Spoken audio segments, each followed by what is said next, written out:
Sekarang kita membahas tentang tugas-tugas meja 2. Ini bisa didengar ya? Ya. Bisa, Ustaz.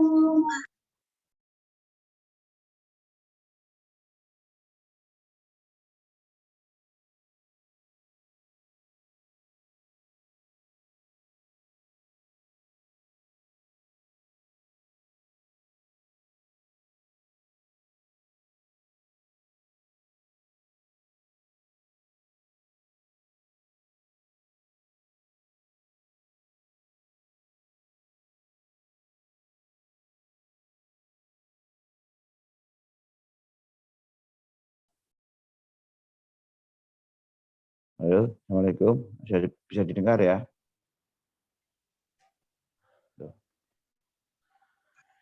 Bisa ya? Bisa, Pak. Bisa ya? Oke. Bisa. Ya. Kita bahas tentang tugas meja 2. Kalau kemarin tugas meja 1, ya. Meja 2 ini menerima surat gugatan atau permohonan. Artinya surat gugatan permohonan ini yang telah didaftar di meja 1, setelah didaftar lengkap menjadi berkas, itu diserahkan diserahkan ke meja 2. Ya. Jadi meja 2 ini menerima surat gugatan permohonan dari meja 1, ya, kemudian diterima di meja 2 untuk dicatat, ya, untuk dicatatkan nanti namanya dimasukkan register. Dan tugas meja 2 ini adalah menangani perkara yang sudah diputus dan belum berkekuatan hukum tetap. Contohnya seperti perlawanan atau verzet, ya. Verzet ini perlawanan atas putusan verstek. Berarti sudah ada putusan, ya. Sudah ada putusan, kemudian para pihak yang tidak hadir pada saat itu mengajukan perlawanan, ya, mengajukan perlawanan atau verzet pada pengadilan. Itu diterima di meja 2, ya. Di meja 2. Ya. Meskipun awalnya tetap meja 1 dulu karena hubungannya dengan biaya, ya. Biaya perkara itu semua masuknya pada meja 1. Kan meja 1 termasuk kasir, ya, termasuk kasir. Maka biaya untuk perlawanan itu masuk kasir dulu baru ke meja 2, ya. Kemudian pernyataan banding. Ini juga putusan yang sudah diputuskan oleh pengadilan tingkat pertama, kemudian pihak yang kalah mengajukan banding, ya, mengajukan upaya hukum, ya. Itu pun tetap lewat meja 1, ya. Artinya meja 1 itu urusannya dengan biaya. Ya, setelah bayar biaya banding, baru berkas perkara banding, perkara itu masuk ke meja 2 untuk diproses ke tingkat banding, ya. Jadi perkara yang sudah diputus lah, ya, oleh tingkat 1. Kemudian kasasi. Kasasi sama dengan proses banding, ya. Kasasi ini ke Mahkamah Agung, bukan kalau banding ke Pengadilan Tinggi Agama, tapi kalau kasasi ke Mahkamah Agung. Tetap prosesnya lewat meja 1, ya. Akan membayar biaya kasasi lewat meja 1, lewat kasir yang sudah ditentukan oleh kasir, biayanya berapa untuk kasasi, setelah membayar biaya kasasi diserahkan ke meja 2 untuk diproses ke tingkat kasasi oleh meja 2, ya. Kemudian peninjauan kembali atau PK, ya. Peninjauan kembali juga sama ke Mahkamah Agung, ya. Untuk mengajukan PK itu biayanya juga lewat meja 1, ya, karena meja 1 adalah untuk menerima, ya, semua gugatan atau semua permohonan, perlawanan, pernyataan banding, kasasi. Ini hubungannya tetap dengan biaya, ya. Oleh karena itu setelah membayar biaya perkara PK, ya, peninjauan kembali, di meja 1 menyerahkan ke meja 2 tentang berkas, karena sudah menjadi berkas, ya, bukan surat lagi, tapi menjadi berkas perkara, ya, perkara yang akan diproses ke Mahkamah Agung untuk mengajukan untuk mengirim tentang peninjauan kembali, ya. Dan peninjauan kembali ini jarang, ya, jarang. Kemudian serta ini, ya, permohonan eksekusi. Eksekusi ini hanya sudah putusan yang sudah berkekuatan hukum tetap. Kalau di perlawanan, pernyataan banding, kasasi, PK, ini masih belum perlawanan dan pilihan banding kasasi ini belum punya kekuatan hukum tetap, ya masih masih bisa ada upaya hukum. Kalau PK ini sudah punya kekuatan hukum tetap, ya, tapi bisa mengajukan peninjauan kembali. Karena apa? Karena ada bukti baru, ya, bukti baru yang belum pernah diajukan di tingkat pertama, ya, tingkat banding maupun tingkat kasasi. Nah, bukti baru inilah yang bisa mengajukan PK meskipun putusan itu sudah berkekuatan hukum tetap, ya. Maka ini bisa mengajukan peninjauan kembali. Kemudian permohonan eksekusi. Permohonan eksekusi ini adalah putusan yang sudah berkekuatan hukum tetap, ya. Kemudian tinggal melaksanakan putusan. Melaksanakan putusan itu yang disebut dengan eksekusi, ya, dengan eksekusi. Jadi putusan yang sudah berkekuatan hukum tetap, yang sudah selesai, tinggal pelaksanaannya aja, itu disebut dengan eksekusi, gitu ya. Kira paham ya? Bisa dipahami ya? Bisa, Ustaz. Ya, bisa.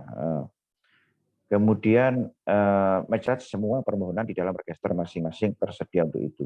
Jadi register di pengadilan agama itu banyak ya, sekitar ada berapa? 12 kalau nggak salah. Ada 12 ya. Jadi semua perkara, jenis-jenis perkaranya itu masuk ke register masing-masing ya, sesuai dengan jenisnya. Ya, itu adalah tugas meja 2 ya. Kemudian meja 2 memberi nomor register pada surat permohonan gugatan ya. Jadi nomor perkara itu yang punya nomor adalah meja 2. Makanya meja 1 kalau mendaftar akan mengisi nomor itu sudah disediakan oleh meja 2. Untuk hari ini nomor ini sekian, untuk hari berikutnya nomor sekian itu sudah dari meja 2 ya. Jadi memberi nomor register pada surat permohonan atau gugatan sesuai dengan nomor SKUM ya. SKUM itu surat kuasa untuk membayar yang dibuat oleh kasir. Maka kasir membuat SKUM dan memberikan nomor itu adalah sudah ada dari meja 2 ya. Karena registernya ada di meja 2 ya. Ya. Nomor register, nomor di register itu urut ya. Kalau hari ini 1 sampai 50, maka hari kedua itu disediakan 51 sampai 100 barangkali seperti itu. Ya, tapi kalau perkara banyak, kalau perkara sedikit yang sekitar 1 hari 10 sampai 20 ya cuma disediakan 1 sampai 20 saja. Untuk besoknya ya 21 sampai 40. Nah, jadi nomor register ini sudah disediakan oleh meja 2 untuk kasir mengisi nomor perkara ya, itu dimasukkan di dalam SKUM surat kuasa untuk membayar. Ya, serta tanggal register dan memberi paraf sebagai tanda telah terdaftar di dalam register yang bersangkutan. Ya, berarti kalau sudah biayanya sudah dipenuhi ya, maka tanggal register tanggal pembayaran ya, kemudian memberikan paraf sebagai tanda telah terdaftar ya. Pokoknya kalau sudah didaftar ini berarti biayanya sudah lunas sesuai dengan ketentuan ya, seperti biaya panjar biaya perkara itu. Ya. Kemudian ini macam-macam register ya. Macam-macam register yang di pengadilan agama itu ada nomor 1 ini register perkara gugatan, ada perkara kontensius ya. Perkara kontensius itu dimasukkan pada register perkara gugatan ya.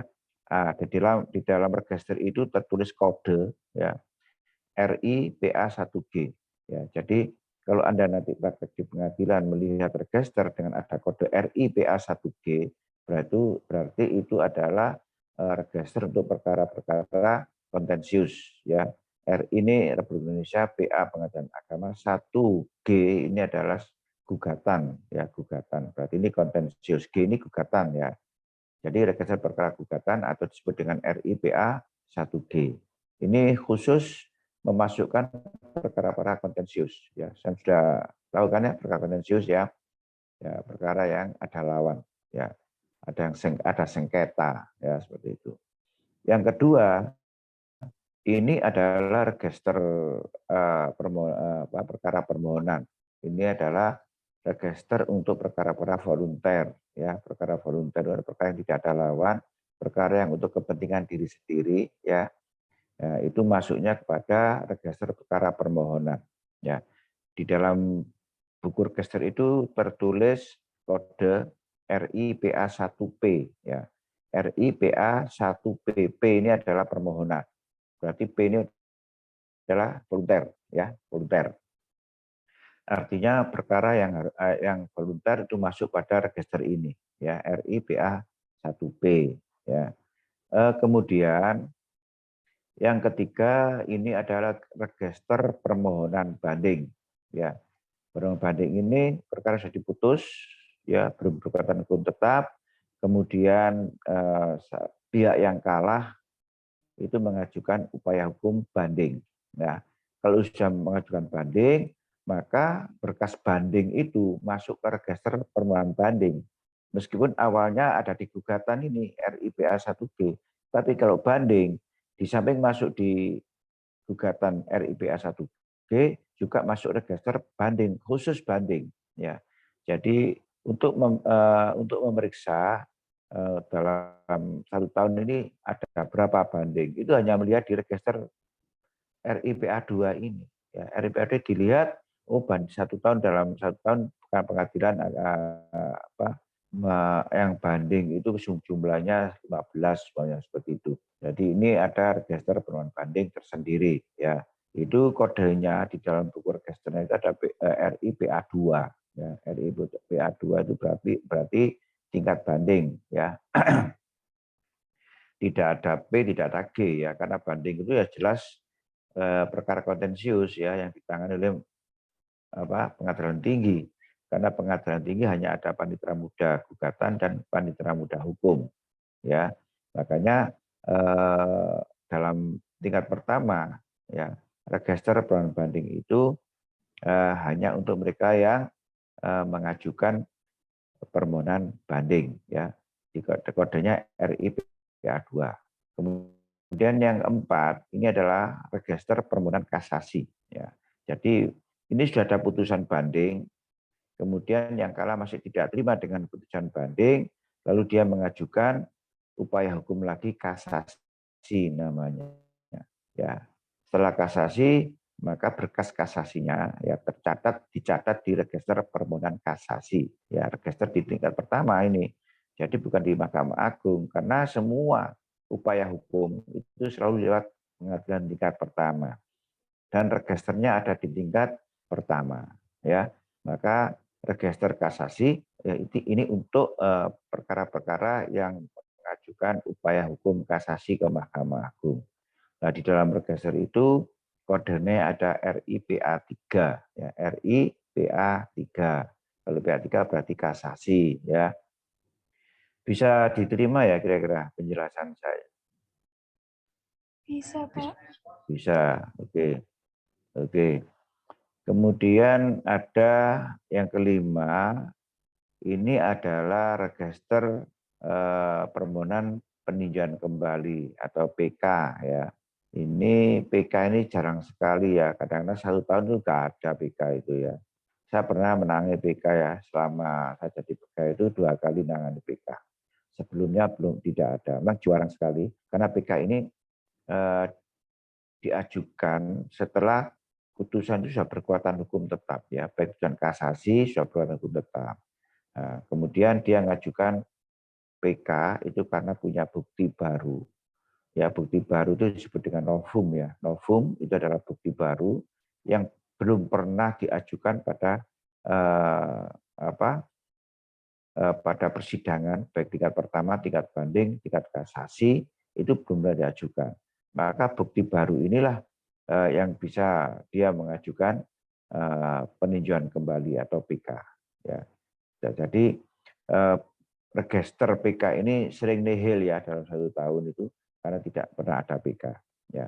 Nah, kodenya di dalam register itu RIPA 4 ya. Jadi register peninjauan kembali ini registernya tertulis RIPA 4 ya. Kemudian yang keenam, register yang keenam ini adalah register penyitaan barang bergerak. Jadi khusus kalau ada pengadilan ada penyitaan barang bergerak ya. Barang bergerak itu terdiri dari ya seperti kendaraan roda 2, roda 4, kemudian barang-barang rumah tangga, meja, kursi, almari, tempat tidur ya. kulkas, AC, TV, itu semua termasuk barang bergerak ya. Jadi registernya tersendiri untuk barang bergerak ya. Karena barang-barang yang mudah dipindah tangankan, paling mudah dipindah tangankan ya. Artinya dijual tanpa surat bisa ya, kayak meja kursi. Makanya penyitaan barang bergerak ini registernya satu, khusus untuk yang bergerak, biar tidak dipindah tangankan ya. Makanya registernya khusus ya, dan di kodenya di dalam buku register itu ditulis RIPA 5. Ya, RIPA 5 ini adalah penyitaan barang-barang bergerak ya, yang bergerak saja ya. Yang ketujuh ini register penyitaan barang tidak bergerak ya. Kalau tidak bergerak, nah, itu punya register tersendiri, terdaftar di register sendiri. Barang bergerak sendiri, barang tidak bergerak sendiri ya. Contohnya barang tidak bergerak adalah rumah, tanah ya. Ini adalah barang-barang tidak bergerak ya. Nah, register ini sering diisi ya, karena perkara-perkara di pengadilan banyak ya yang melaksanakan penyitaan ya. Penyitaan dibagi bergerak tidak bergerak ya, registernya dibagi oleh meja 2 ya. Meja 2 itu memasukkan barang bergerak sendiri, masukkan ke register barang tidak bergerak sendiri. Dan kode di dalam register itu RIPA 6 ya. RIPA 6. Biasanya register RIPA 5 dan PA 6 ini selalu didekatkan ya, selalu ditumpuk di situ urut ya. Karena penyitaan itu pasti barang bergerak yang banyak itu barang bergerak dan tidak bergerak ya. Jadi tidak bisa jadikan satu, jadi harus dipisah ya sesuai dengan hasil penyitaannya ya, seperti itu. Kemudian ada register surat kuasa. Surat kuasa khusus ini adalah register bagi kuasa hukum ya, yang praktek di pengadilan, artinya yang menangani perkara di pengadilan agama ya. Jadi kuasa hukum sebagai pengacara, advokat yang berperkara di sana, yang mewakili para pencari keadilan, orang yang mencari keadilan, artinya memberikan kuasa kepada kuasa hukum atau pengacara maupun advokat. Jadi harus bisa, advokat itu harus bisa menunjukkan kartu advokatnya ya. Kemudian didaftar di register itu ya, jadi sehingga bisa dilihat ya, kuasa hukum yang bernama A ini berapa kali menangani perkara di pengadilan, itu sudah bisa diketahui. Sekarang pengacara-pengacara di pengadilan agama itu banyak sekali ya. Maka setiap pengacara itu setiap mendaftar perkara, kuasanya selalu diminta ya, diminta oleh meja 1 ya, oleh meja 2 sebenarnya, tapi lewat meja 1 semua itu bersamaan dengan surat gugatan atau permohonan yang diajukan. Ya, didaftar ya, disertai dengan bukti kartu apa itu yang dikeluarkan Pradi ya, kartu praktek bagi pengacara itu sendiri atau izin praktek untuk ke pengadilan ya, itu difotokopi kemudian dilampirkan di surat gugatannya. Ya, kemudian didaftar di register kuasa khusus ya, kodenya RIPA 7 ya. RIPA 7 ada register untuk kuasa khusus ya, kuasa khusus bagi pengacara maupun advokat ya, seperti itu. Kemudian ada register eksekusi ya. Jadi kalau perkara sudah diputus, sudah berkekuatan tetap, kemudian dieksekusi ya. Kemudian eksekusi ini didaftar dulu di registernya. Jadi register eksekusi tersendiri. Jadi yang paling banyak ya 1 sampai dengan 9 ini paling banyak, kecuali PK. PK itu sangat jarang karena 1 tahun nggak ada. Ya. Makanya register eksekusi ini sering dilaksanakan oleh pengadilan agama. Maka bagi berkas perkara yang dieksekusi itu masuk ke register ini, yaitu RIPA 8 ya, RIPA 8. Kemudian ada register akta cerai RIPA 9. Nah, ini bagi perceraian baik gugatan cerai maupun permohonan cerai talak ya. Kalau sudah selesai semua, artinya sudah tidak ada upaya hukum, maka akte cerai dikeluarkan. Nah, keluarnya akte cerai ini masuk di register akte cerai tersendiri, ya. Tidak di putusan, tidak di RIPA 1G, tapi ada tersendiri register akte cerai. Ya, itu kodenya RIPA 9. Ya, akte cerainya RIPA 9 itu kode di registernya. Karena pengadilan agama kan menangani hak soal perkawinan, ya. Karena banyak sekali, ya. Ada 25 item kalau nggak salah, ya. Kalau waris satu, ya. Hibah satu, ekonomi syariah satu jenis saja. Tapi kalau perkawinan banyak jenis, ya. Kemudian yang ke-11 ini adalah register permohonan pembagian harta peninggalan di luar sengketa. Ya, jadi ini perkara volunter juga, tapi khusus ini hanya tentang harta peninggalan. Ya, kalau tadi yang RIPA 1P itu macam-macam, ya, kayak seperti permohonan wali adol, permohonan isbat nikah, ya, permohonan izin poligami, permohonan itu kan semua volunter juga, ya, tapi register situ. Tapi khusus untuk register permohonan pembagian harta peninggalan di luar sengketa itu ada registernya sendiri, ya. Jadi ada register sendiri. Artinya membagi harta itu harta warisan kepada ahli waris, ya, itu di pengadilan agama, ya, bagi mereka yang tidak bersengketa, sama-sama ingin dibagi sesuai dengan hukum Islam atau sesuai dengan keputusan keluarga, ya. Jadi bisa dibagi sesuai dengan hukum Islam, ya. Kalau hukum Islam ya 1:2 antara laki dan perempuan, tapi kalau masing-masing sepakat dibagi sama rata itu bisa, ya. Jadi fleksibel, ya, melalui kompilasi hukum Islam. Jadi warisan itu dibagi sesuai dengan kesepakatan oleh para pihak itu boleh, ya, yang jelas tidak merugikan dan disepakati. Nah itu untuk pembagiannya, penetapannya itu dilakukan oleh pengadilan agama. Ya, maka registernya masuk pada RIPA 11, ya, RIPA 11. Jadi pembagian harta peninggalan di luar sengketa. Kemudian mana tadi? Aduh, kok hilang, ya. Sebentar.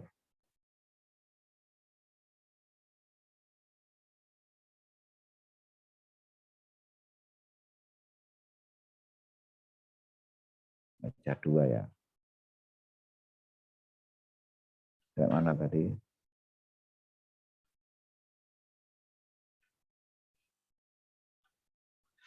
Hilang ini anunya.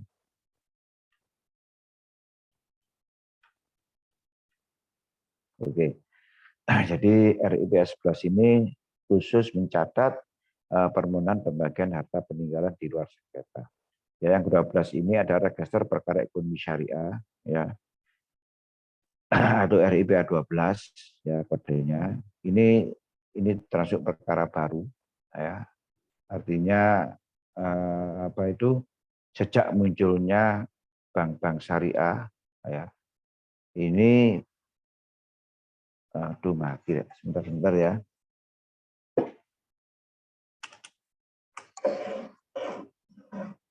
Bentar.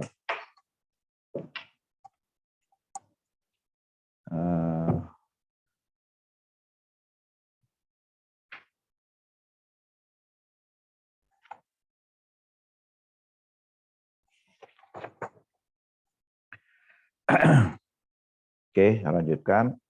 Jadi register perkara ekonomi syariah itu termasuk yang ditangani pengadilan yang baru, ya.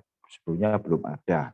Tapi setelahnya ada munculnya bank syariah, maka sengketa bank syariah, ya, itu yang menangani perkara ini adalah pengadilan agama, ya.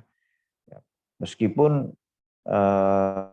apa itu nasabahnya itu non Islam, tapi kalau dia invest ke bank syariah, kalau terjadi sengketa tetap di pengadilan agama, ya.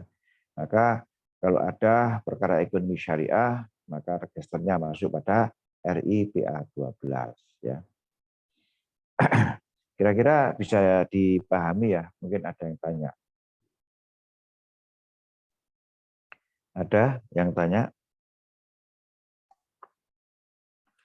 Tapi suara saya bisa diterima ya? Bisa, Pak. Oke, oke. Saya lanjutkan ya. Bentar, ini ada error.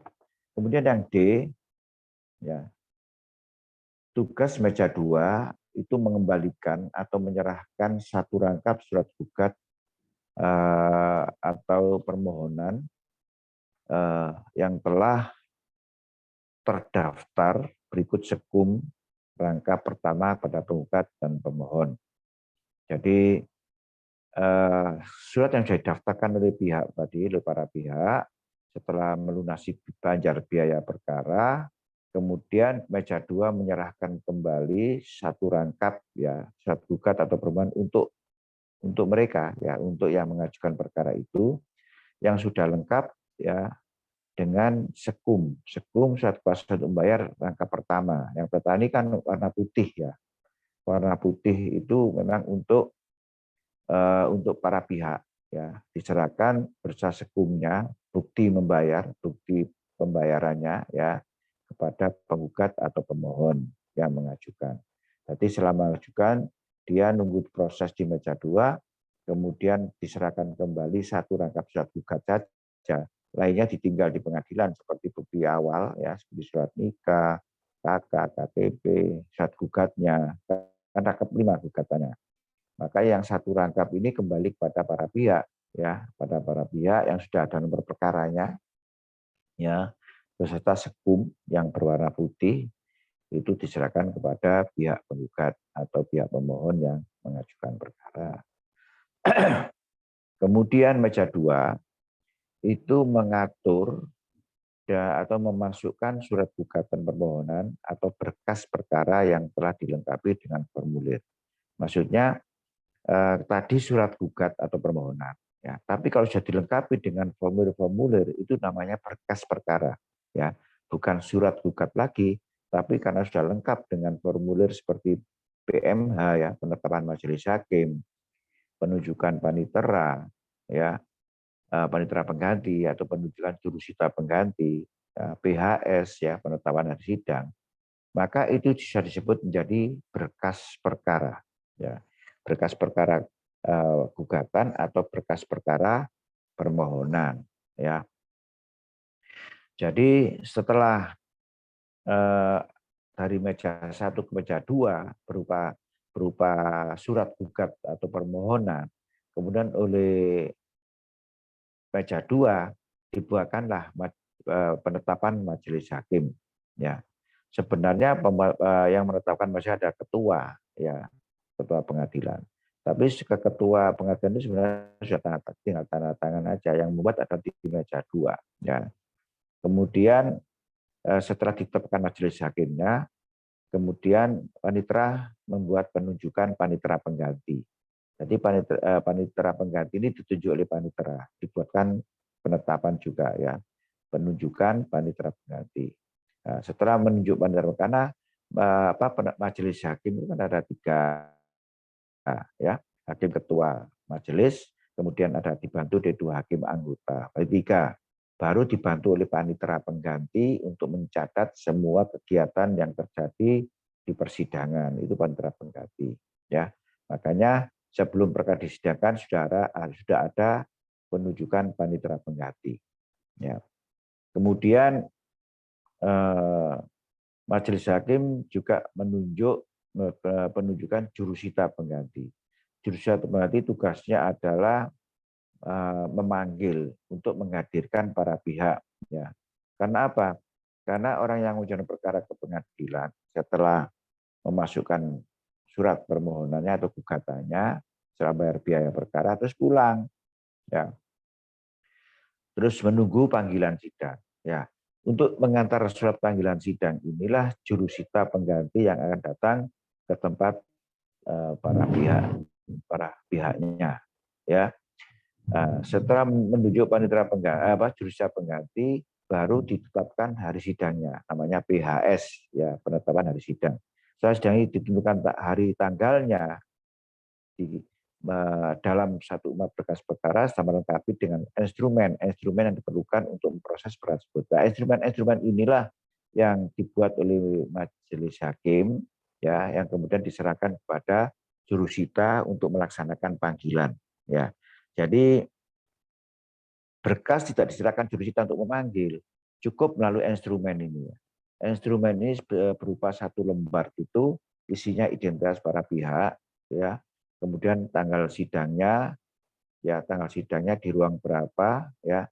Nah, ini ada di instrumen, ya, sehingga para jurusita itu membawa instrumen ini untuk dibuatkan panggilan, surat panggilan, berkas panggilan, ya, untuk disampaikan kepada para pihaknya. Jadi jurusita ini yang akan berangkat atau datang ke tempat atau ke rumah pihak-pihak yang mengajukan perkara, baik itu penggugat maupun tergugat, ya.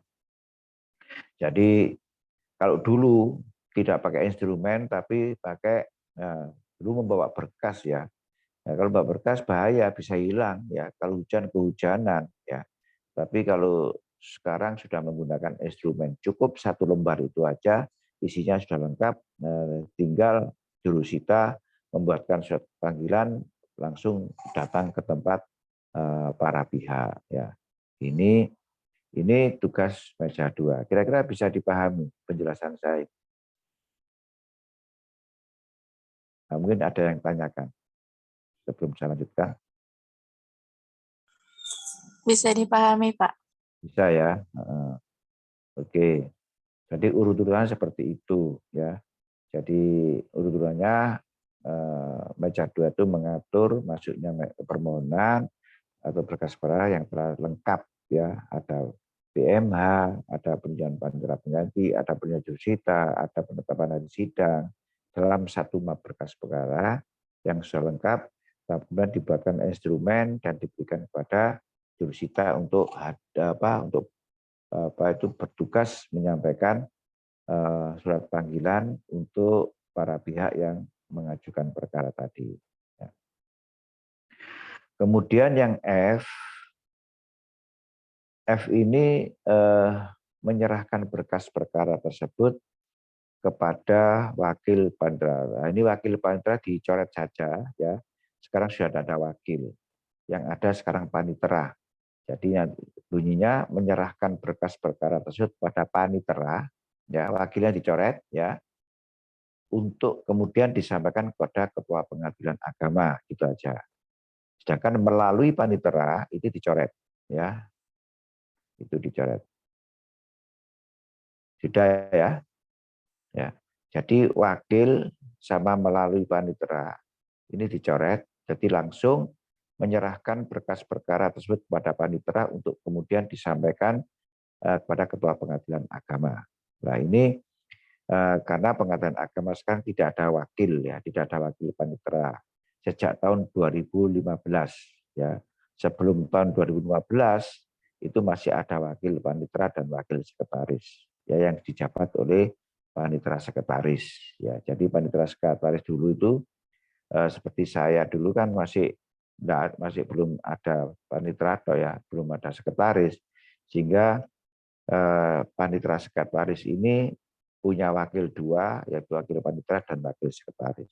Kalau sekarang hanya ada panitera dan hanya ada sekretaris. Jadi panitera sendiri, sekretaris sendiri, ya. Makanya wakil ini sampai coret, ya, sampai coret. Kemudian melalui panitera juga sampai coret, ya.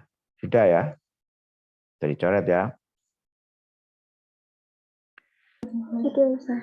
Sudah, ya. Dalam waktu paling lambat 2 hari kerja, berkas-berkas tersebut di atas harus sudah diterima oleh Ketua Pengadilan Agama. Maksudnya berkas yang sudah didaftar ke meja 1, kemudian bayar biaya, pokoknya diproses meja 1, dan diserahkan ke meja 2, ya, kemudian diproses meja 2, itu paling lambat 2 hari, ya, satu berkas itu harus masuk ke Ketua Pengadilan Agama. Kalau itu 1, ya. Tapi kalau Kabupaten Malang itu sekitar 1 hari itu 50 berkas perkara, 40 sampai 50, ya. Makanya dalam waktu 2 hari ya berkas yang 50 perkara baru yang baru masuk itu diserahkan kepada ketua pengadilan ya untuk dibuatkan PMH ya penetapan majelis hakimnya, sehingga segera majelis hakim menentukan hari sidangnya. Ya, panitera akan segera menunjuk panitera pengganti dan menunjuk jurusita pengganti. Ya, kalau sudah ada tanggal sidangnya, baru melalui instrumen ini diserahkan kepada jurusita untuk dilanjutkan ke pemanggilannya kepada para pihak. Ya, nah berkas-berkas seperti itu paling tidak 2 hari kerja itu sudah masuk di ketua pengadilan agama. Ya, karena ketua pengadilan akan menandatangani semua berkas perkara itu. Ya, yang ada PMH-nya, ya ada penetapan majelis hakimnya. Kemudian yang G ini melaksanakan register semua kegiatan perkara sesuai jenis masing-masing, yakni ada 12 macam register tersebut. Jadi 12 macam register ini yang ada di pengadilan agama itu akan diisi oleh meja 2 ya, meja 2 untuk diisi sesuai dengan kegiatan-kegiatan di dalam pengadilan agama ya, termasuk penerimaan perkara ya, kemudian membuat sekum, kemudian di meja 2 sampai disidangkan ya, sampai disidangkan itu adalah tugas-tugas meja 2 ya. Meja 1 cuma menerima perkara-perkara yang baru dan perkara-perkara banding, kasasi, BK maupun eksekusi. Maksudnya dalam hal bukan menerima perkaranya, tapi hanya menentukan biaya perkaranya. Ya, biaya perkaranya. Setelah itu dilanjutkan oleh meja 2. Ya. Kira-kira sebelum saya lanjutkan, ada yang tanyakan tentang tugas meja 2? Ada? Tidak, Pak. Cukup ya? Tanya, Pak. Ya, silakan. Meja 1, meja 2 itu letaknya sampingan atau ada ruangan terpisah gitu, Pak? Nah, jadi meja 1 itu kalau makanya kan Anda belum pernah ke pengadilan toh. Jadi satu ruangan besar itu khusus meja 1 ya. Jadi ada kaca, orang kan para pihak itu nggak bisa ketemu langsung ya, cuma ada di kaca seperti di bank gitu loh ya. Seperti di bank, kalau Anda pernah ke bank kan ada meja panjang gitu ya, terus ada kaca. Nah, itu ada meja 1 di situ. Nah, meja 1 terdiri dari apa saja? Itu ada kasir, ya, ada bank, ya, ada kantor pos. Itu pos itu hanya nasegel saja. Ya, setiap alat bukti itu kan harus dinasegel, ya. Maka para pihak nggak perlu keluar ke kantor pos, tapi di situ sudah disediakan, ya. Kalau bayar ke bank nggak perlu ke luar, cukup di pengadilan sudah ada bank karena sudah kerjasama dengan bank ya pengadilan. Jadi situ ada meja 1 juga ada meja 2 ya, ada meja 2. Jadi satu ruangan itu besar, itu kalau berapa kolom gitu aja apa itu berapa tempat aja. Tapi kalau di pengadilan panjang ya satu kamar besar itu khusus meja 1, depannya itu ada ruang tempat duduk ya, tempat duduk para pihak yang akan membayar biaya perkara. Itu kan juga antri ya, nggak bisa langsung ya. Setelah mendaftar nunggu dulu, kemudian antri pembayaran antri ke bank, antri ke pos, antri ya. Ini semuanya makanya disediakan disediakan tempat duduk. Makanya biasanya kalau di pengadilan agama itu diatur ya, ada yang jaga satpam mengatur yang dipanggil nomor 1 sampai dengan 10. Nah, itu aja. Nanti kalau sudah lebih dari 5 gitu dipanggil lagi nomor 11 sampai nomor 15. Berarti nggak numpuk gitu ya. Jadi tertib begitu ya. Itu sebenarnya duduknya itu ada di depan meja 1. Ya, meja 1 dan meja 2 di situ ada ya. Itu ya.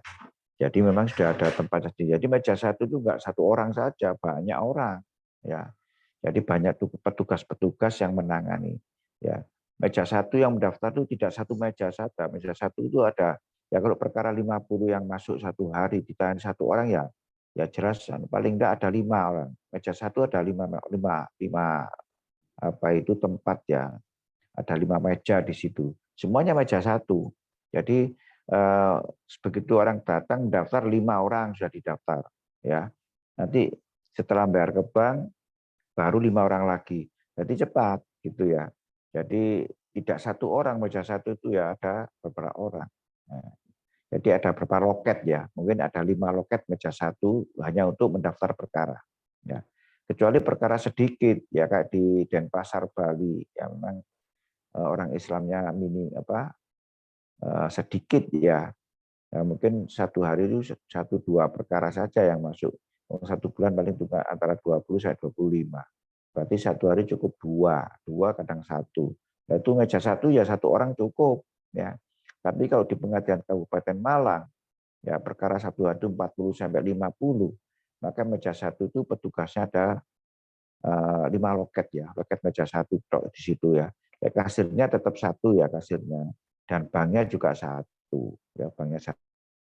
Karena membayar kan cepat ya. Kalau kalau di meja 1 kan masih diperiksa ya, ada checklist ya, kemarin ada checklist ya, ada gugatan, ada surat nikahnya, gitu ya, ada KK-nya, ada KTP-nya, dan alat bukti apa. Itu yang dicoret semua, yang dibutuhkan itu di checklist. Jadi kalau sudah lengkap, baru didaftar, baru diperintahkan untuk membayar.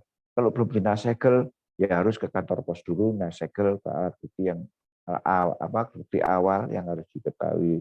Belum masih sakit nanti sudah dinasegel di situ juga di kantor pos. Ya kalau sudah ada ya nggak perlu ke kantor pos, kan bisa ke kantor pos luar maupun kantor pos dalam bisa. Ya. Jadi sudah disediakan semua agar para pihak itu nggak perlu keluar lagi ya.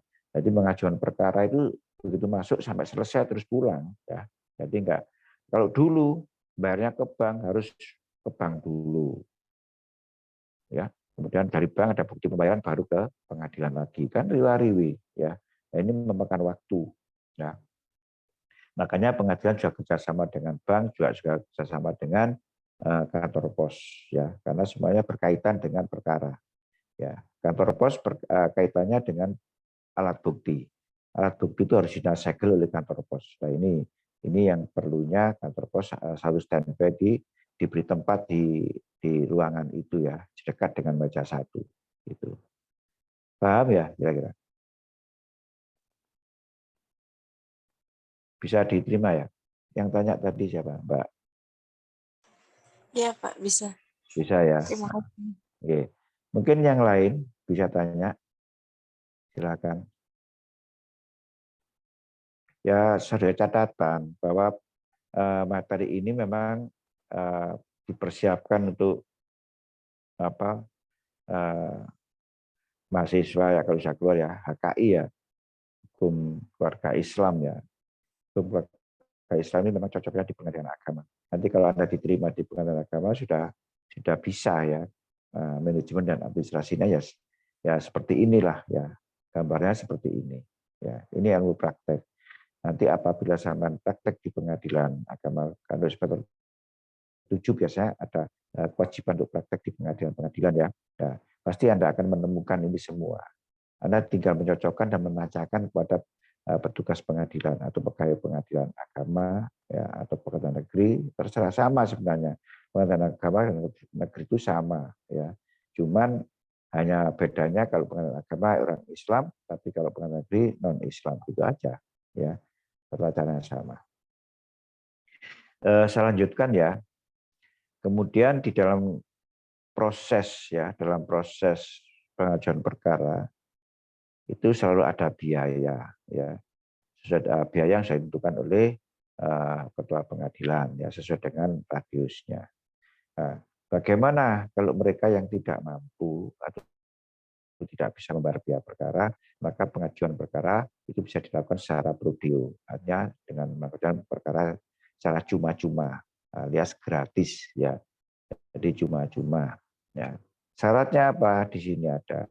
Jadi permohonan berperkara secara prodeo diajukan bersama-sama dengan pengajuan surat gugat atau permohonan.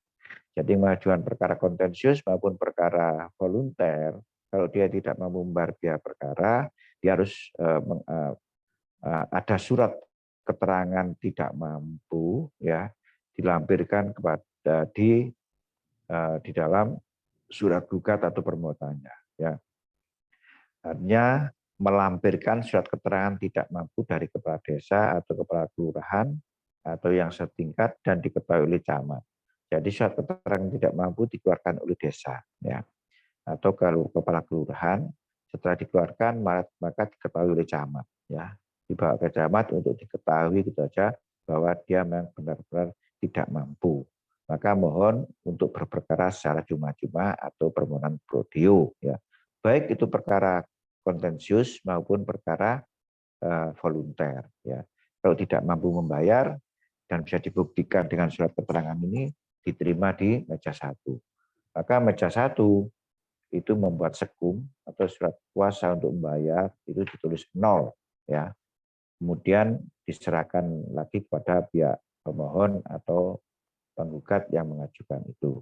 Jadi tetap pemohon mempunyai semuanya bukti bahwa kwitansinya atau sekumnya, ya, itu 0, memang tidak ada biaya sama sekali, ya, bagi para pihak yang tidak mampu, ya. Kemudian pemohon menyerahkan surat gugatan, ya, dan atau permohonan bersama sekum kepada kasir, ya. Jadi setelah diserahkan kepada pemohon sekumnya tadi, ya, kemudian pemohon menyerahkan berupa surat gugat atau surat permohonan bersama sekum kepada kasir untuk dicatat, ya. Jadi meskipun 0, sekum 0, tetap kasir harus tahu, ya, karena ditulis di dalam dalam buku, ya, dalam buku ya, buku keuangan perkara, ya, induk keuangan perkara, ya, maka biayanya 0, ditulis 0 di dalam buku itu.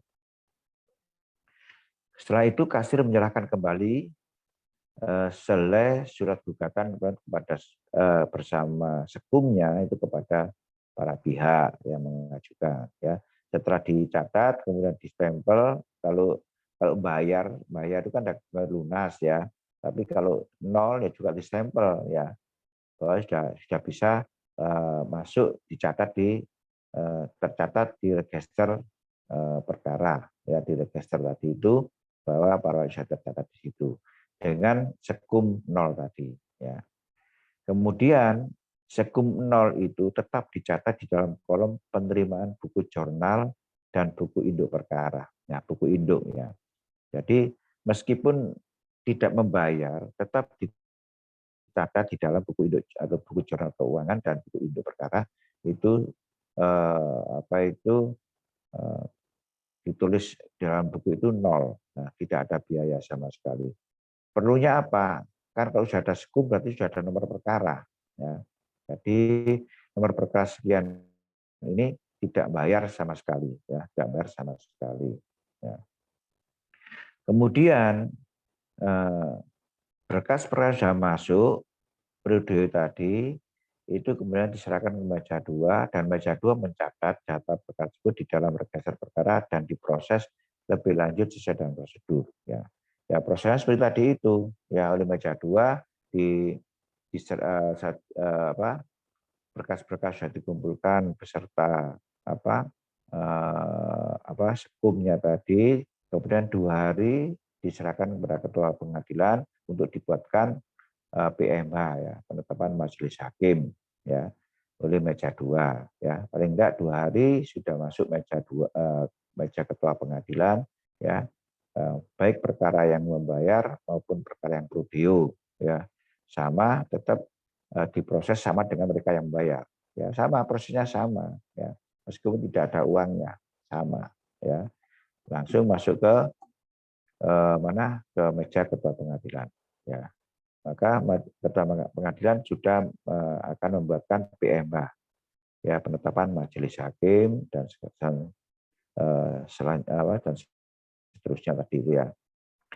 Kemudian setelah majelis hakim menerima berkas dari ketua pengadilan agama, ya, ya tentunya ketua majelis ini nggak menerima satu berkas saja, ya, mungkin majelis hakim yang ini menerima 5 berkas berkas. Ya. Salah satunya adalah yang prodeo, ya. Yang lain bayar, tapi yang lain yang satu ini prodeo. Itu masuk ketua majelisnya. Kemudian ketua majelis menerbitkan PHS, penetapan hari sidang, disertai perintah kepada jurusita untuk jurusita pengganti memanggil para pihak untuk diadakan sidang insidentil mengenai ketidakmampuannya. Ya.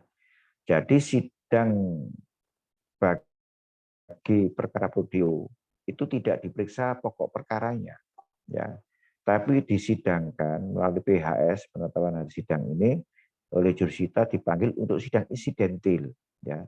Jadi mengenai ketidakmampuannya. Jadi dia itu mampu atau tidak, ya. Disidangkan itu, ya, bukan pokok perkaranya dulu, nanti kalau sudah ada putusan dia tidak mampu atau mampu, ya. Nah, ini melalui persidangan. Juga sidang insidentil ini juga ada saksi-saksi yang harus diajukan, ya. Kenapa? Karena saksi akan ditanya bahwa dia sebagai tetangganya benar-benar para pihak-pihak ini tidak mampu apa memang tidak mampuan, ya. Karena kalau nanti diterima semua tanpa ada sidang insidentil, maka orang yang berperkara akan mengajukan apa itu permohonan prodeo, ya.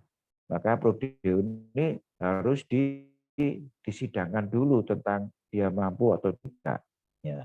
Kalau memang dia terbukti tidak mampu, maka diputus selah oleh pengadilan bahwa pihak ini si A ini diputuskan untuk berperkara secara prodeo atau secara cuma-cuma, ya. Tapi kalau tidak terbukti bahwa dia mengajukan prodeo, ternyata tidak terbukti dia itu tidak mampu, ternyata dia itu orang punya uang, ya, ya, menurut keterangan saksi barangkali rumahnya bagus, ya, punya toko, ya, punya kendaraan barangkali, tapi mengajukan tidak dengan surat keterangan tidak mampu. Maka kalau terbukti seperti itu, maka ditolak oleh hakim pengadilan, ditolak, maka mereka harus berperkara dengan membayar panjar biaya perkara. Harus diperintahkan untuk membayar, ya. Diperintahkan untuk membayar ke kasir. Gitu aja, ya. Kalau terbukti tidak mampu, diputuskan bahwa dia boleh perkara secara cuma-cuma. Kalau dia tidak terbukti tidak mampu, maka ditolak tidak mampunya melalui putusan selah tadi, memerintahkan kepada pihak tersebut untuk membayar biaya perkara di kasir. Itu, ya. Kira-kira bisa diterima ini keterangan saya. Bisa. Ada yang kurang jelas, silakan. Tapi bisa diterima ya suara saya, ya, nggak pedat-pedat ya. Bisa, Bapak. Oh iya. Mungkin yang lain, ya, yang lain bisa bertanya. Nah, kalau tidak ada yang tanya, ya saya lanjutkan, ya. Sekarang yang H, ya, untuk berperkara secara prodeo, ya, yang dananya atau biayanya itu dibantu oleh negara, ya. Tapi ini tidak diketahui oleh pihaknya, ya. Kalau yang terkait prodeo, ya. Jadi biaya dibebankan kepada DIPA, ya, DIPA Pengadilan Agama, ya, ya, DIPA, ya. DIPA itu daftar isian pelaksanaan anggaran, ya, dibayar DIPA, ya. Tapi tidak sama dengan biaya panjar biaya perkara diajukan oleh yang lain yang mampu, ya. Jadi dibayar ngepres isiannya hanya dibayar biaya panggilan, redaksi dan materi biasanya gitu, ya. Yang bayar adalah DIPA, ya. Dari DIPA daftar isian pelaksanaan anggaran. Ini Pengadilan Agama. Jadi tetap ada biaya, cuman yang bersangkutan tidak diberitahu, ya. Tapi ini urusannya meja 2, ya. Urusannya meja 2. Kalau sudah ada putusan selah yang menyatakan bahwa perkara tersebut bisa berperkara secara prodeo atau secara cuma-cuma. Maka putusan selah itu akan diberikan kepada sekretaris. Nanti kelanjutannya, ya. Jadi meskipun dia tidak mampu membayar, tapi dibantu oleh negara ya melalui DIPA Pengadilan Agama. Kemudian komponen biaya prodeo meliputi antara lain biaya pemanggilan, biaya redaksi dan materai. Nah ini ya, ini yang saya jelaskan tadi. Jadi hanya cukup biaya pemanggilan saja dengan biaya redaksi. Ya, kalau sudah putusan itu ada biaya redaksi yang dibayarkan ke negara dan materai. Ya, materai kan harus beli sendiri.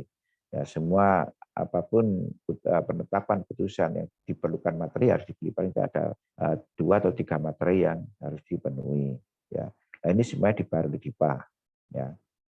Kemudian berperkara secara prodeo dapat diajukan pada tingkat pertama, tingkat banding, dan tingkat kasasi. Jadi dalam mengajukan perkara prodeo ini ya sama prosesnya, tetap harus dilampiri dengan surat keterangan tidak mampu dari kepala desa, kemudian diketahui camat setempat, ya, kemudian diajukan bersama surat permohonannya. Ya. Tingkat banding ya sama, kalau bandingnya dia banding tapi tidak mampu, juga harus disertai surat keterangan tidak mampu, maupun tingkat kasasi. Ya, selama upaya hukum, ya baik tingkat kasasi, tingkat banding, tingkat kasasi, kalau tidak mampu ya tetap harus prosesnya sama seperti yang di atas. Ya, seperti itu. Ya.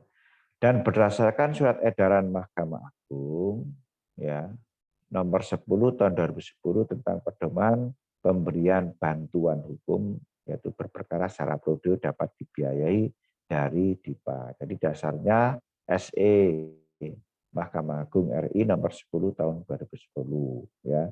Jadi biaya perkara yang prodeo itu memang dibantu oleh DIPA. Makanya seperti Pengadilan Agama Kabupaten Malang itu dibatasi ya. Dalam 1 bulan kalau ada perkara prodeo dibatasi 3 saja, ya 3 saja. Jadi 1 bulan itu dibatasi 3. Bagaimana kalau ada 4 atau 5 masuk, maka yang keempat, yang kelima itu masuk bulan depannya. Ya. Kalau sekarang bulan Maret itu hanya dibatasi 3. Kalau ada 4, ada 5, maka yang keempat, kelima itu masuk pada bulan April. Seperti itu ya. Jadi nggak bisa diterima semuanya karena DIPA ini nggak banyak ya. Memang tiap bulan ini turun, DIPA ini turun tiap bulan. Tapi kalau membiayai 4-5 perkara nggak cukup ya, nggak cukup ya untuk biaya perkara prodeo. Maka dibatasi paling banyak 3 dalam 1 bulan. Ya. Nanti bulan depan ada 3 ya dibatasi 3 lagi seperti itu. Ya. Nah, makanya ini kalau di pengadilan tingkat pengadilan di Kabupaten Malang. Nah, tidak tahu kalau pengadilan-pengadilan yang perkaranya sedikit ya, sedikit. Nah, biasanya yang tentunya perkara prodeo jarang ya, seperti itu. Jadi dasar hukumnya ini ya, jadi DIPA itu hanya mengeluarkan bantuan itu dalam 1 bulan di Pengadilan Agama Kabupaten cuma 3 perkara saja bagi perkara prodeo yang diajukan. Ya. Kemudian mekanisme pembiayaan perkara prodeo yang dibiayai DIPA adalah sebagai berikut ya. Tata cara pengajuan dan proses penanganan administrasi sama dengan tata cara pengajuan dan proses penanganan administrasi prodeo biasa. Ya. Jadi sama saja ya, penanganan administrasi, tata cara penanganan dan proses administrasi itu dengan perkara-perkara yang membayar, ya artinya tidak prodeo, ya yang bisa berpanjar biaya perkara. Itu prosesnya sama. Ya. Hanya saja kalau yang membayar biaya perkara melalui panjar, ya lunas bayar biaya perkara, itu begitu sidang pertama itu sudah langsung diproses pokok perkara, ya tidak. Tapi kalau yang prodeo itu disidangkan prodeonya dulu, ya kenapa? Karena orang ini benar-benar prodeo atau tidak, ya itu perlu disidangkan. Ya, kalau ternyata nggak terbukti prodeo ya harus bayar, kan gitu aja. Tapi kalau terbukti prodeo ya diputuskan bahwa dia boleh melalui putusan selah, ya hakim menyatakan perkara ini diterima dan bisa berperkara secara cuma-cuma. Ya. Kalau bisa seperti itu akan dibantu oleh DIPA. Ya. Ini prosesnya sama, ya sama mulai meja 1, meja 2 sampai persidangan, ya seperti itu. Kemudian Dari mana tadi? Pemanggilan pertama, ya. Pemanggilan pertama kepada para pihak ini ya penggugat dan tergugat atau pemohon ya, oleh jurusiat tanpa biaya, ya, tanpa biaya atau pro biasa. Jadi untuk pemanggilan pertama untuk para pihak, ya, untuk supaya hadir di persidangan yang ditentukan oleh PHS ya, pertama di sidang, jurusita tidak dibayar ya. Jadi jurusita manggil ya gratis ya. Meskipun rumahnya jauh, tetap harus diantar oleh jurusita. Ya. Tentunya jurusita ya kalau jauh itu tidak membawa satu panggilan, tentunya yang membawa beberapa panggilan ya. Tapi salah satunya yang prodeo itu. Jadi yang untuk prodeo itu jurusita tanpa dibayar. Ya. Untuk pemanggilan pertama saja. Baru kalau pemanggilan kedua itu baru dibayar ya melalui DIPA tadi itu. Kira-kira bisa dipahami ya? Bisa ya? Ini Pak ada yang jawab ya. Bisa, Pak. Bisa ya? Ada yang bisa ya. Terus kira-kira ada yang tanya ini? Ada? Kalau nggak ada, tetap saya lanjutkan ya. Saya lanjutkan. Ya. Jika permohonan berperkara secara prodeo dikabulkan majelis hakim, maka panitera pengganti menyerahkan salinan amar putusan sela kepada kuasa pengguna anggaran PA, yaitu sekretaris PA, untuk dibuatkan surat keputusan tentang pembebanan biaya perkara kepada DIPA Pengadilan Agama. Jadi setelah diputuskan oleh hakim melalui putusan sela, dia mengabulkan para pihak itu untuk berperkara secara prodeo, maka putusan sela itu oleh panitera ya, oleh panitera pengganti ya, panitera pengganti itu menyerahkan salinan putusan tadi kepada sekretaris ya, sekretaris pengadilan agama. Karena sekretaris pengadilan agama ini sebagai kuasa pengguna anggaran ya, KPA itu kuasa pengguna anggaran ya, untuk dibuatkan surat keputusan tentang pembebanan biaya perkara kepada DIPA Pengadilan Agama.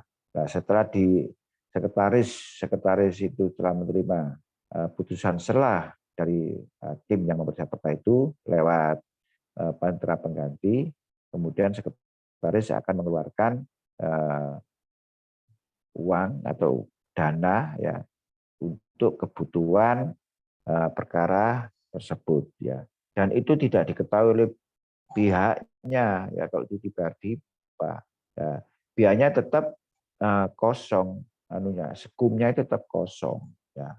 Ya cuma hanya yang dibantu oleh negara itu ya cuma biaya panggilan sama apa itu materi ya, sama redaksi saja ya, seperti itu ya.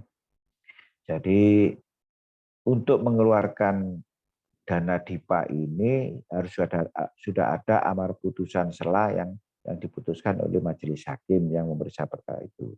Nah, setelah dibayar baru hakim majelis hakim itu memeriksa pokok perkara ya. Karena sudah dikabulkan apa itu prodeonya, baru sidang berikutnya itu sudah diperiksa pokok perkaranya ya, diperiksa pokok perkaranya ya. Jadi ada pembacaan gugatan, ya sama ya seperti yang ada jawaban, ada replik, ada duplik, ya, ada pembuktian, ada apa itu kesimpulan, ada putusan, sama ya, sama prosesnya. Tapi semuanya itu tidak ada biaya sama sekali bagi mereka yang berperkara secara prodeo yang diterima oleh majelis hakim yang memeriksa perkara itu. Ya. Kemudian berdasarkan surat keputusan sekretaris ya, kuasa apa itu kuasa pengguna anggaran ya, pengguna anggaran ya, bendahara pengeluaran menyerahkan biaya perkara kepada kasir sebesar yang telah ditentukan DIPA. Jadi sekretaris tadi menyerahkan biaya tadi ya, biaya perkara yang dikeluarkan oleh DIPA itu kepada kasir ya, Untuk apa? Untuk dicatat di jurnal ya, jurnal keuangan tadi ya. Jadi yang asal jurnal itu 0, maka diisi oleh biaya negara tadi ya. Biaya negara tadi. Berapa jumlahnya ya? Ya itu tergantung ya, saya nggak tahu ya, tapi jelas ada biaya cukup untuk persidangan sampai selesai. Ya. Jadi kuasa pengguna anggaran tadi, yaitu sekretaris pengadilan tadi, menyerahkan biayanya kepada kasir sebesar yang ditentukan oleh DIPA. Ya. Kemudian dicatat di buku anggaran. Ya. Buku apa itu yang ada di bendahara perkara tadi itu. Ya. Kemudian kasir membuat sekum. Ya. Sekum yang dibuat ya dan membukukan biaya tersebut dalam buku jurnal keuangan ini ya, jurnal keuangan ini ya. Jadi sekumnya yang isinya sesuai dengan DIPA tadi ya, jumlah yang dikeluarkan DIPA tadi itu masuk jurnal keuangan ya, dan dipergunakan biaya sesuai kebutuhan selama proses perkara berlangsung ya. Ya, jadi sekum tadi 2 kali dibuat ya, yang satu 0 untuk pihaknya, tapi sekum yang kedua ini ya sekum atau ya biaya sebesar yang dikeluarkan DIPA itu masuk ke sekum ini ya, karena hanya untuk dibukukan ke jurnal keuangan ya, untuk kepentingan biaya itu selama proses perkara berlangsung, apa yang dibutuhkan ya mengambilkan dari situ ya, seperti itu. Kemudian dalam hal terdapat sisa anggaran perkara audio sebagaimana dimaksud pada huruf huruf H angka 2, sisa tersebut dikembalikan kepada KPA atau bendahara pengeluaran ya, atau kuasa pengguna anggaran tadi ya. Jadi apabila DIPA yang diserahkan ke kasir tadi setelah proses perkara berlangsung sampai selesai putusan kok ternyata sisa ya, maka sisanya itu dikembalikan kepada KPA ya, kuasa pengguna anggaran, yaitu dikembalikan kepada sekretaris ya, sekretaris pengadilan agama itu ya. Kira-kira bisa dipahami ini yang saya jelaskan. Bisa, Pak. Bisa ya, ya. Oke. Kemudian saya lanjutkan kepada prosedur penerimaan atau pendaftaran perkara tingkat banding. Ya. Artinya tingkat banding ini berarti ada upaya hukum ya bagi para pihak yang tidak terima dengan putusan pengadilan tingkat pertama. Ya. Kemudian dia mengajukan upaya hukum ke tingkat banding. Prosedurnya sama seperti tingkat pertama ya. Jadi diserahkan ke majelis satu ini. Jadi permohonan banding baru bisa diterima ya, baru bisa diterima setelah panjar biaya perkara banding yang ditaksir dalam sekum oleh majelis satu telah dibayar lunas. Jadi biaya banding itu tidak boleh separuh dulu ya, nanti sisa dibayar kemudian nggak bisa, harus dibayar lunas ya. Setelah dibayar lunas panjar biaya perkara bandingnya ya, kemudian dibuatkan sekum oleh majelis satu ya, dengan bukti dibayar lunas ya, yaitu terdiri dari biaya pendaftaran ya, jumlahnya itu yang ditaksir dari meja satu itu dihitung dari biaya pendaftaran, itu ada biayanya. Kemudian biaya banding yang dikirim ke pengadilan tinggi, jadi pengadilan tinggi itu sudah menentukan biaya banding itu sekian, itu sudah ada. Katakanlah di pengadilan tinggi menyatakan biaya banding itu 3 juta, ya, maka tidak harus dibayar 3 juta. Ya. Nah, maka kasir ya tidak menentukan 3 juta. Kalau secara keseluruhan, ya, secara keseluruhan itu ya harus ada biaya pendaftaran, ya. Ya, ini nanti saya jelaskan ya. Kemudian biaya banding yang di PTA itu suruh jatuh sama, ya suruh jatuh tidak seperti radius ya. Kalau pemanggilan di pengadilan tingkat pertama kan biaya perkara panjar biaya perkara kan bermacam-macam, artinya bervariasi ya. Ada yang sedikit, ada yang banyak, ada yang banyak lagi karena sesuai dengan radius. Ada radius 1, radius 2, radius 3, radius 4 ya. Tentunya radius 1, radius 2 lebih banyak radius 2. R2 lebih banyak dari R3, ya R3 lebih banyak dari R4 seperti itu.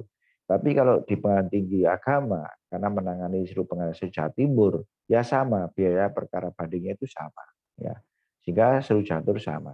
Ya. Kemudian ongkos pengiriman biaya banding melalui bank, ya atau kantor pos, ya. Ini mengirim biaya banding yang 3 juta itu kan bisa ada ongkosnya, itu bisa diperhitungkan oleh kasir, ya, oleh kasir ditambah ongkos biaya banding. Kalau Anda kirim apapun, ya pasti ada ongkosnya, ya enggak? Ya. Kalau kirim wesel, ya mungkin 1 juta kirim wesel itu biayanya mungkin 1.010.000, karena seperti itu ya. Kalau mengirim biaya banding 3 juta, tentunya juga ada ongkos pengiriman biaya banding tadi dari bank, ya atau kantor pos. Jangankan itu Anda menarik di ATM saja itu masih ada ongkosnya, ya administrasinya, ya. Kemudian biaya fotokopi dan penggandaan dan pemberkasan. Nah, ini yang paling banyak, ya. Karena banding itu bandelnya, ya berkas aslinya itu kalau jumlahnya sekitar 20 lembar, maka di fotokopi menjadi 4 lembar kali berapa? Itu satu bendel yang arsip pengadilan. Tapi kalau arsip pengadilan tinggi atau pengadilan tingkat banding, ya itu isinya seperti ini di bawah ini, ya ada biaya pemberitahuan akta banding, ya karena kalau mengajukan banding berarti ada yang terbanding, ya katakanlah diputuskan bahwa tergugat kalah, kemudian tergugat mengajukan banding, itu sebagai pembanding, maka penggugatnya yang menang sebagai terbanding. Nah, kalau tergugat banding, itu ada biaya pemberitahuan akta banding kepada pihak terbanding, ya, bahwa diberitahukan bahwa pihak tergugat mengajukan banding ke pengadilan tinggi. Nah, untuk pemberitaan ini akan diantarkan oleh jurusita kepada pihak terbanding bahwa tergugat telah mengajukan banding, ya seperti itu. Kemudian setelah penggugat itu banding, tergugat yang banding, pembanding ya, setelah pembanding itu sudah dibuatkan akta banding, dia diberi kesempatan untuk membuat memori banding. Nah, memori banding ini yang dibuat oleh pihak pembanding juga harus diantarkan oleh jurusita atau diberitahukan ya lewat jurusita kepada terbanding, ya. Itu biaya lagi, kan ketemu ke rumahnya, datang ke rumahnya untuk mengantar pemberitahuan tentang memori banding, ya. Kemudian setelah terbanding menerima memori banding dari pembanding, maka dia diberi kesempatan untuk membuat kontra memori banding, ya. Makanya setelah dibuat oleh pihak terbanding kontra memori banding itu, ya. Nah, ini disampaikan lagi pemberitahuannya kepada jurusita kepada pihak pembanding bahwa terbanding telah membuat kontra memori banding, ya. Kontra memori banding diberitahukan kepada pihak pembanding. Sama haknya, ya. Nah, memori banding harus diketahui oleh terbanding, sedangkan terbanding membuat kontra memorinya harus diberitahukan kepada pihak pembanding, sama-sama mengetahui, ya. Itu biaya juga, ya. Kemudian ada biaya pemberitaan memeriksa berkas, ya. Sebelum perkara dikirim ke pengadilan tinggi, ya, maka pihak pembanding maupun terbanding itu diberi kesempatan untuk memeriksa berkas atau insage, ya. Insage itu adalah memeriksa berkas baik pembanding maupun terbanding. Nah, pemberitahuannya ini kan ada biayanya untuk menyampaikan pemberitahuan kepada kedua belah pihak ini oleh jurusita, ya. Itu dihitung di situ biayanya. Jadi kalau biaya KPA pengiriman biaya banding aja 3 juta, maka biaya fotokopi, ya berkebutuhan biaya bendel yang isinya ini, ya ada pemberitahuan akta banding, memori banding, kontra memori banding, itu biaya semua, dihitung, ya. Kemudian biaya pemberitahuan memeriksa berkas atau insage, ya bagi para pihak yang berperkara, yaitu pembanding dan terbanding. Jadi memeriksa berkas barangkali berkas-berkas ini ada kekurangan atau ada kelebihan apa yang pihak nggak tahu. Ya, diperiksa dulu. Periksanya dibawa pulang enggak, ya. Jadi para pihak ini dipanggil untuk diberitakan untuk datang ke pengadilan untuk melaksanakan insah di depan panitera muda gugatan, panitera muda hukum, ya. Karena pengurusan banding adalah panitera muda hukum, ya.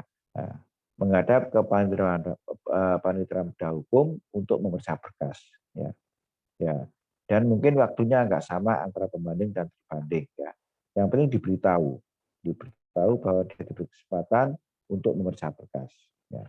Kemudian setelah itu dikirim bandingnya oleh pengadilan tingkat pertama ke pengadilan tinggi agama atau tingkat banding. Setelah ada putusan dari pengadilan banding, tingkat banding, maka ada biaya pemberitahuan amar putusan. Meskipun masih mau dikirim, ini biaya pemberitahuan ini harus dibayar dulu, ya. Nanti biaya untuk pemberitahuan amar putusan bagi pembanding dan biaya pemberitahuan amar putusan bagi terbanding. Itu nanti kalau sudah ada putusan dari pengadilan tinggi, tapi biayanya sudah ditarik dulu, sudah diperhitungkan oleh meja 1, sudah ditaksir oleh meja 1.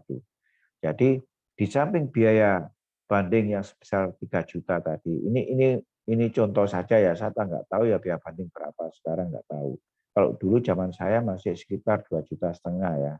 Kalau sekarang nggak tahu, ya, saya nggak tahu karena saya nggak mengurusi lagi tentang banding, ya.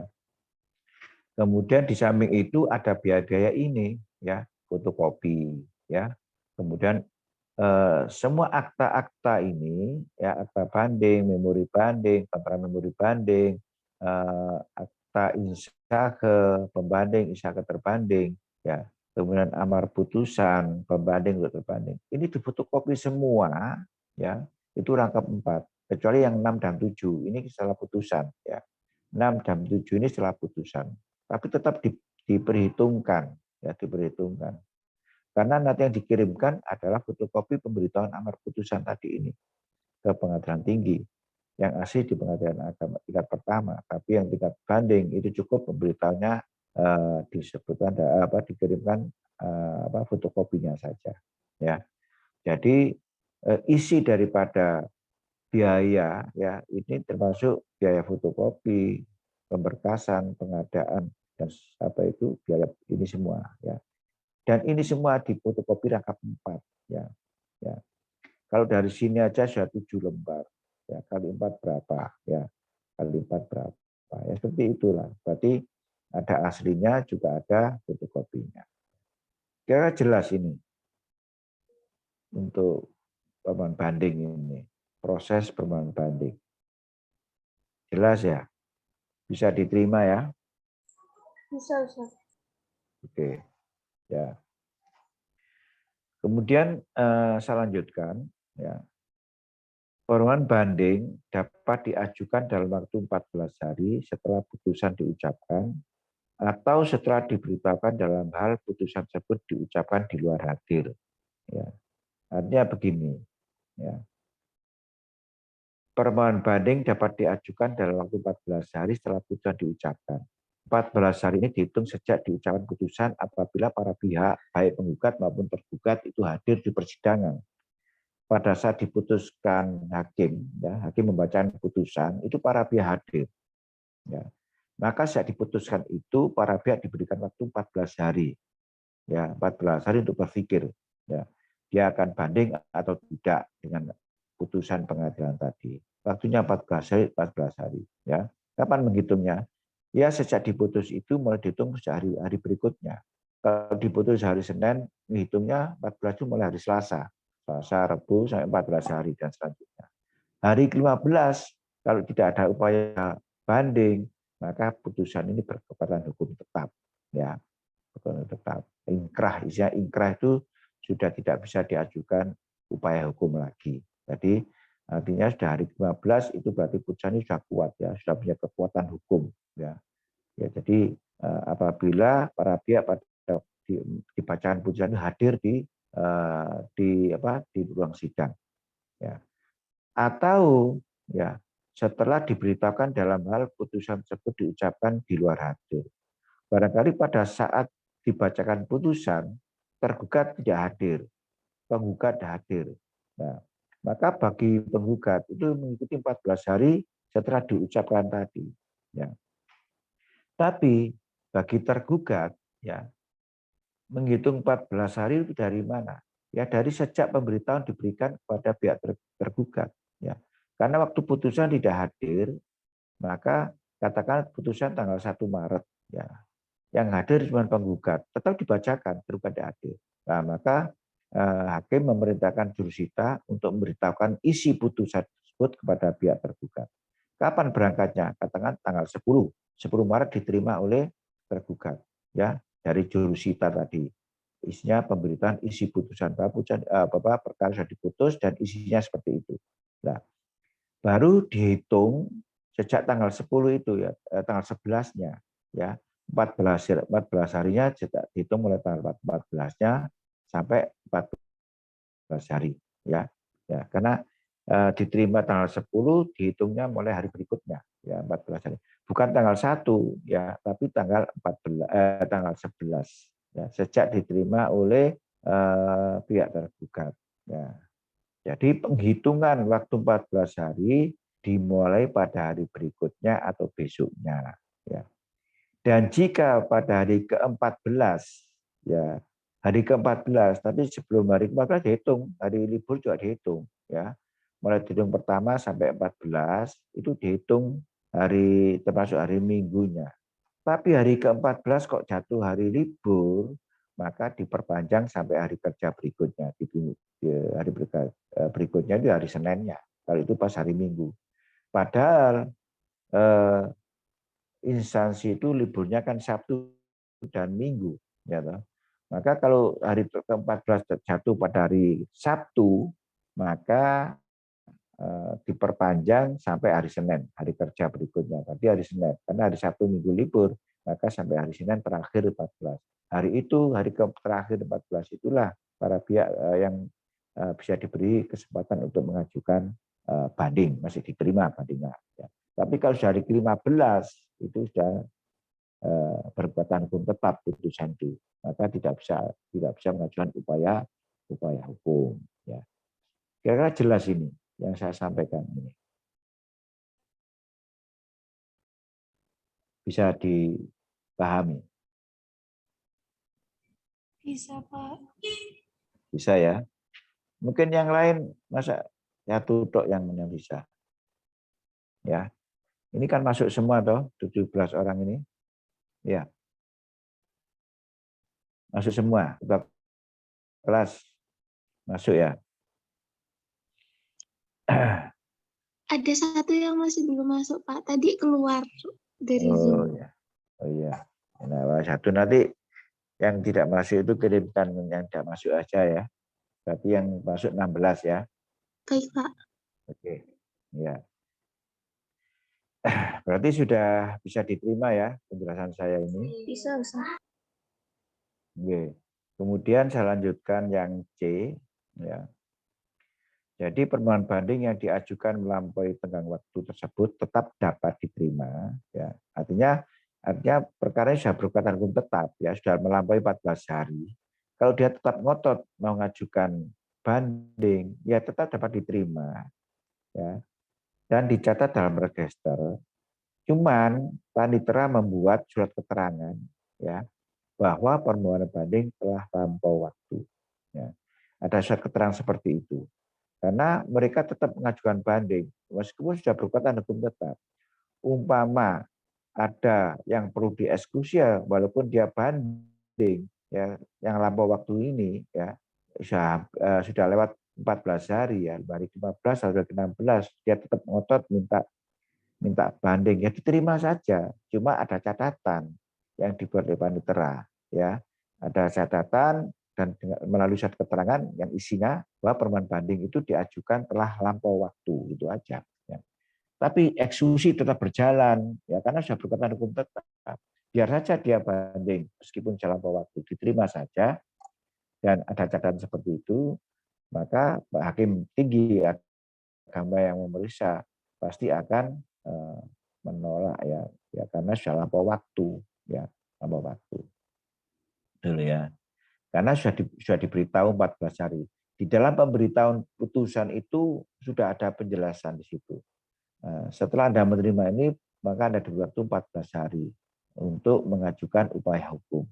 Kalau melampaui 14 hari, maka putusan ini sudah berkekuatan hukum tetap. Ya. Maka sudah tahu sebenarnya pihaknya sudah diberitahu walaupun sidangnya tidak hadir pada saat pembacaan putusan, tapi sudah diberitahukan oleh jurusita, ya, jurusita. Isi pemberian putusan tadi diberi waktu 14 hari itu ada di dalam keterangan di pemberitahuan tadi itu ada. Anda diberi waktu 14 hari untuk mengajukan upaya hukum. Ya.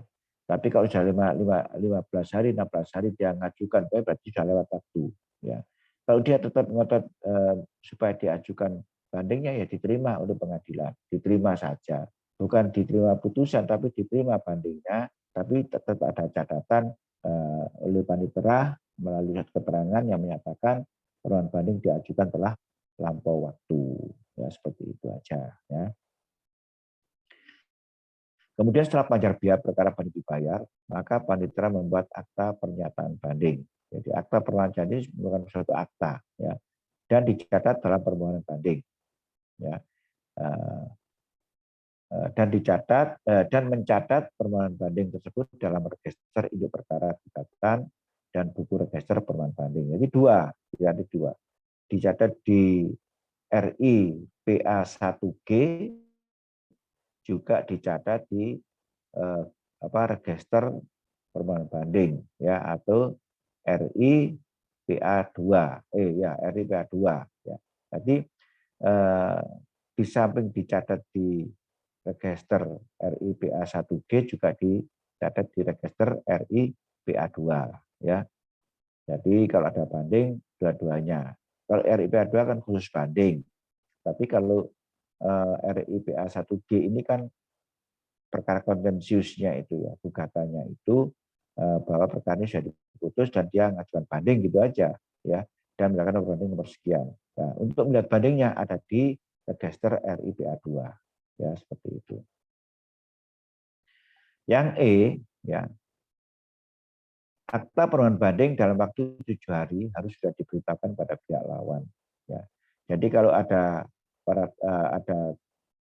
pembanding yang mengajukan banding ya, maka dalam waktu 7 hari itu pihak terbanding ya harus sudah mengetahui ya melalui satu pemberitahuan tadi ya.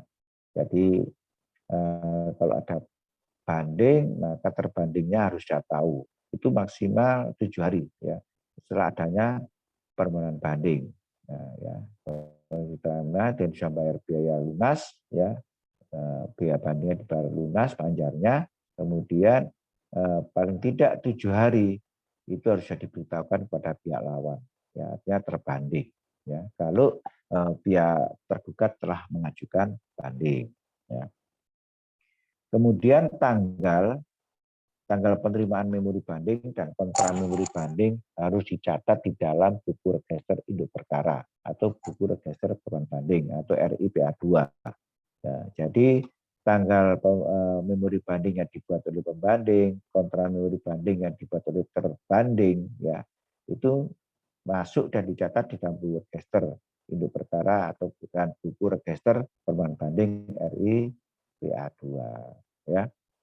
Jadi tidak masuk ke RI PA1G ya kalau sudah proses banding ini ya, seperti akta banding, kemudian memori banding, kontra memori banding, insahe dan sebagainya, atau pemberian isi putusan banding itu masuk ke RI PA2 ya. Registernya masuk RI PA2. Ya. Kemudian salinan penerimaan memori banding dan kontra memori banding itu disampaikan kepada masing-masing lawan dengan membuat relas pemberitaan dan penyerahan ya. Jadi ada relasnya ya. Ada tanda terima memori banding dan tanda terima kontra memori banding ya. Itu ada tanda terimanya ya. Itu yang menyerahkan adalah jurusita. Ya, disampaikan pada masing-masing, ya, baik pembanding maupun terbanding, ya, dengan membuat relas pemberitahuan dan penyerahan. Relas ini ya bukti penyerahannya itu, ya. Kemudian sebelum berkas perkara banding dikirim ke PTA atau Pengadilan Tinggi Agama, kedua belah pihak harus diberi kesempatan untuk memeriksa berkas perkara atau insahe. Yang saya jelaskan tadi itu kan biayanya, ya. Tapi para pihak itu tetap harus diberi kesempatan untuk memeriksa berkas atau insahe, dan hal itu dituangkan dalam akta. Ya. Jadi kalau dia memeriksa berkas insahe, setelah selesai dibuatkan akta, ya, akta insahe, ya, bahwa pada hari ini tanggal sekian pihak pembanding telah melaksanakan insahe, ya, dan tidak ada tambahan maupun pengurangan. Nah, insahe ini yang menandatangani adalah pihak yang insahe dan panitera. Ya. Jadi baik pemohon banding maupun termohon banding, ya, atau terbanding atau pembanding. Ya, itu dua-duanya diberi kesempatan untuk memeriksa berkas sebelum perkara bandingnya dikirim ke Pengadilan Tinggi Agama atau Pengadilan Tingkat Banding. Dalam waktu 1 bulan, ya, sejak permohonan banding diajukan, ya, berkas perkara banding berupa bendel A dan bendel B. Ya. Nanti isi bendel A itu apa, isi bendel apa itu nanti ada di belakang, ya, pada pertemuan yang akan datang insya Allah ada. Ya. Jadi isinya bendel A itu arsip Pengadilan Agama, kalau bendel B adalah arsip Pengadilan Tinggi Agama. Ya. Harus dikirim ke Pengadilan Tinggi Agama, ya, pasalnya ini, ya, itu paling tidak 1 bulan, ya, 1 bulan ini ada, ya. Dalam waktu 1 bulan sejak permohonan banding diajukan, berkas perkara banding bendel A dan bendel B harus sudah dikirim ke Pengadilan Tinggi Agama. Artinya proses permohonan banding itu, ya, dengan segala macam pemberitahuannya tadi itu dalam waktu 1 bulan itu harus dikirim ke Pengadilan Tinggi Agama. Jadi waktu pemberkasannya itu harus 1 bulan itu maksimal, ya, tidak boleh lebih, ya. Tapi khusus untuk permohonan banding yang pemberitahuannya melalui Pengadilan Agama dapat lebih dari 1 bulan. Contohnya kalau pihak penggugatnya itu di Malang, Pengadilan Malang, bandingnya di Pengadilan Malang, tapi terbandingnya itu di rumahnya Surabaya, harus melalui Pengadilan Surabaya. Jadi pemberitahuannya itu melalui pengadilan, tidak bisa langsung, ya. Jadi Pengadilan Agama Malang minta bantuan Pengadilan Agama Surabaya untuk menyampaikan pemberitaan ini pada pihak terbanding. Nah, kalau seperti itu maka bisa lebih dari 1 bulan, ya, karena kondisinya para pihak ada di wilayah pengadilan lain, seperti itu, ya. Bisa dipahami ini, kira-kira? Bisa, Pak. Bisa, oke. Oke, kalau bisa saya lanjutkan, ya.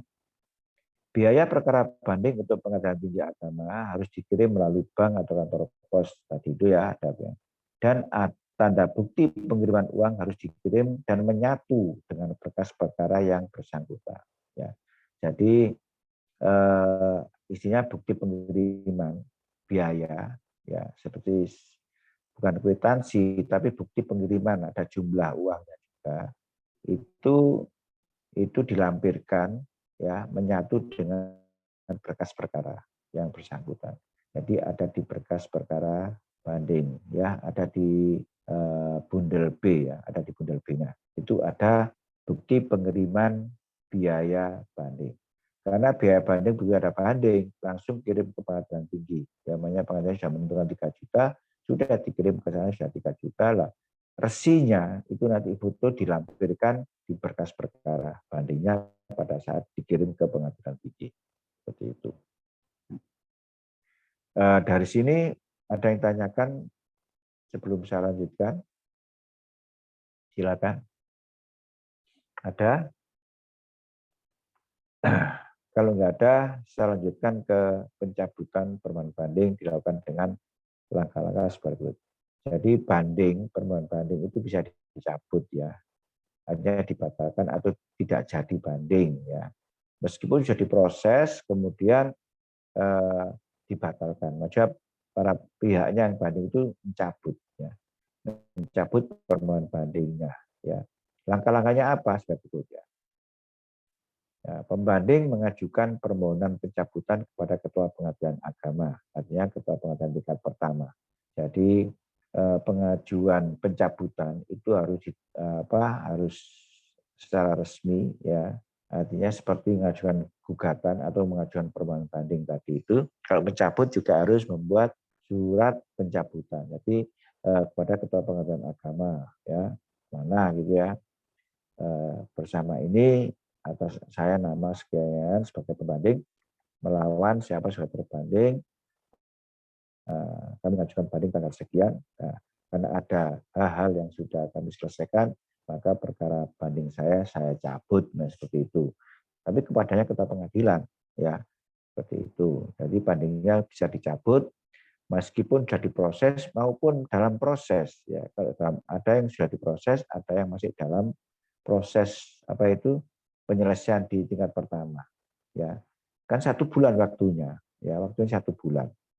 Umpama pada minggu ketiga itu dicabut itu boleh, ya jadi atau sudah diproses di pengadilan tinggi kemudian dicabut ya juga boleh ya, yang penting belum ada putusan ya, belum ada putusan.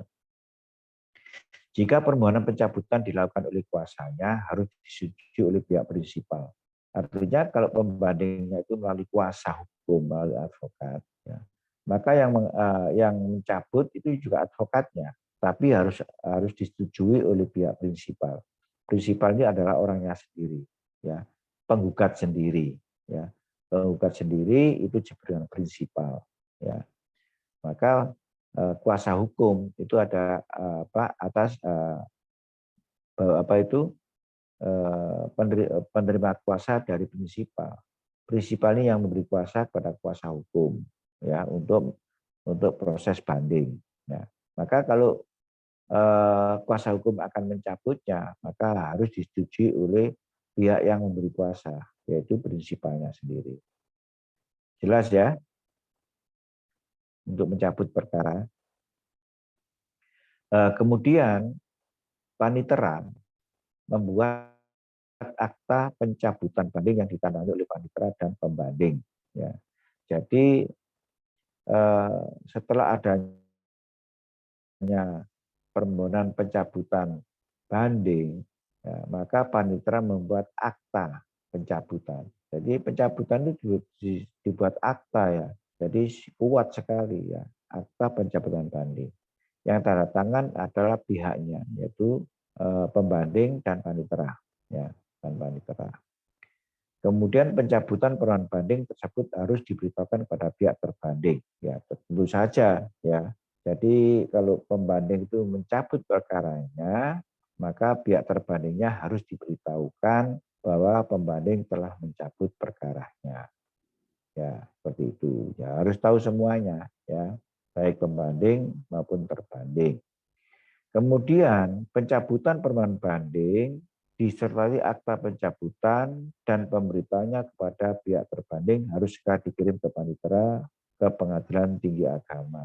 Nah, jadi dikirim oleh panitera ke Pengadilan Tinggi Agama. Apabila itu berkas sudah dikirim ke sana, ya masih belum ada putusan, maka kalau dicabut oleh pihak pemohon banding, maka akta pencabutan tadi, ya itu oleh pihak panitera itu dikirimkan kepada Pengadilan Tinggi Agama, ya dibarengi surat pengantar yang didatangani oleh ketua atau panitera pengadilan agama. Jadi yang tanda tangan surat pengantar itu ya ketua atau panitera pengadilan agama, sama saja, dua-duanya itu boleh tangan itu.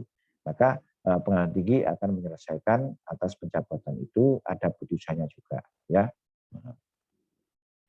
Kemudian berkas perkara banding yang belum dikirim, nah ini yang kata yang di atas, yang ini yang sudah dikirim ke Pengadilan Tinggi Agama, masih diproses persidangannya, ya.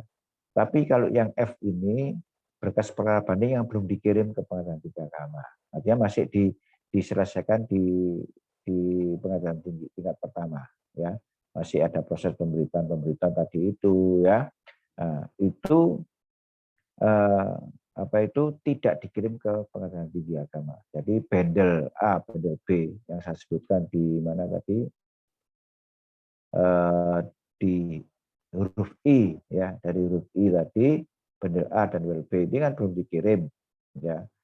Maka kalau ada pencabutan maka tidak perlu dikirim ke Pengadilan Tinggi Agama. Ya. Cukup surat pemberitahuan saja bahwa bandingnya dicabut melalui akta banding tadi sama ya. Jadi akta banding tadi, akta pencabutan banding tadi dikirim ke Pengadilan Tinggi bahwa perkara banding sekian nomor sekian telah dicabut. Maka banding A, banding B nggak perlu dikirim ke Pengadilan Tinggi Agama. Tuh. Kira-kira bisa dipahami? Bisa? Gimana? Bisa, Pak. Bisa. Oke. Kemudian saya lanjutkan, apabila sudah mendapat putusan dari Pengadilan Tinggi Agama, ya, setelah banding, kemudian ada putusan, maka Pengadilan Tinggi Agama mengirim salinan putusan beserta bendel A ke Pengadilan Agama tingkat pertama. Ya, karena bendel A ini arsip Pengadilan Agama, ada Pengadilan tingkat pertama. Bendel B-nya ditinggal di Pengadilan Tinggi. Ya, jadi di samping Pengadilan Tinggi mengirimkan salinan putusan, ya itu bersamaan dengan bendel A-nya ke Pengadilan tingkat pertama. Ya.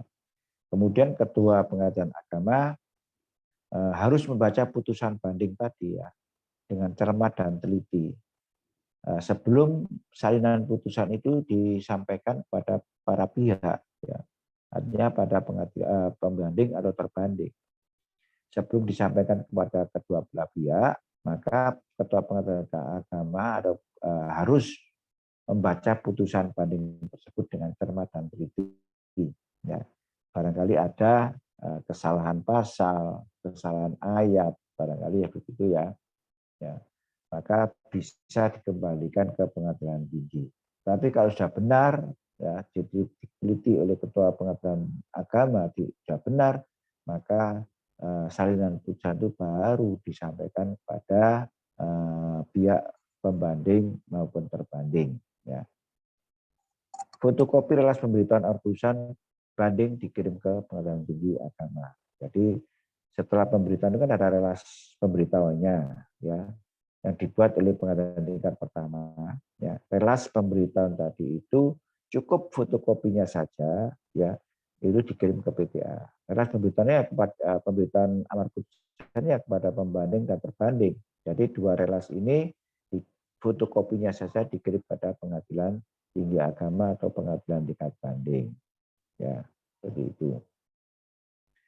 Kemudian hal lain lagi, bagaimana jika para pihak atau masing-masing mengajukan upaya hukum banding? Ya. Ya. Ini yang dimaksud adalah baik penggugat maupun tergugat. Ya. Setelah diputus oleh pengadilan tingkat pertama, ya, maka penggugat dan tergugat sama-sama mengajukan banding. Ya. Penggugat mengajukan banding, tergugat juga mengajukan banding. Ya.